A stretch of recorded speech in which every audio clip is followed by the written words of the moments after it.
নিত্যদিনের বাজার করছে ফুটপাত থেকে। মূলত ঢাকা শহরকে একটি কোলাহলময় যান্ত্রিক শহর কিংবা ব্যস্ত নগরী বলা হয়।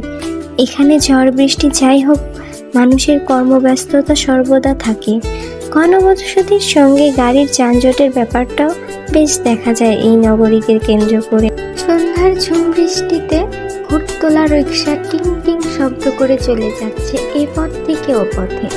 মারিদ এমন একটা সন্ধ্যায় বাইক থামালো পুরান ঢাকার চেনা পরিচিত গলিতে।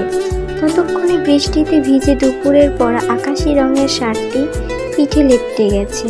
বৃষ্টি মাথায় নিয়ে সে দাঁড়ালো ছোটখাটো একটি চায়ের দোকানের ছাউনির নিচে। গায়ের ভেজা শার্টটি হালকা ঝেড়ে আশেপাশে বৃষ্টিময় পরিবেশটা দেখে কপাল কুঁচকালো।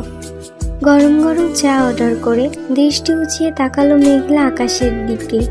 গুমুর গুমুর শব্দে যেন আকাশের বাঁধভাঙা গর্জন। কবে যে এই বৃষ্টি থামবে কে জানে। মারিদের আজ একটু হাসপাতালে যাওয়ার কথা ছিল দাদাভাইকে দেখতে। দুপুরের পর থেকে সে ব্যস্ত থাকায় তার আর হাসপাতালে যাওয়ার সময় হয়নি। এর মধ্যে পরিবারের প্রায় সকলের ফোন এসেছে সে কখন যাবে সেই নিয়ে।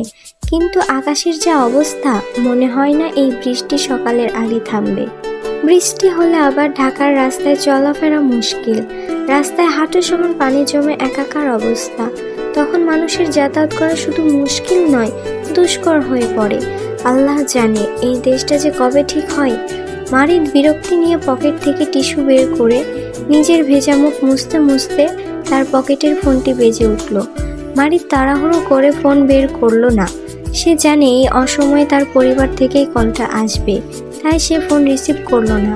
বরং অবহেলায় কল বাজতে বাজতে একসময় বন্ধ হয়ে গেল।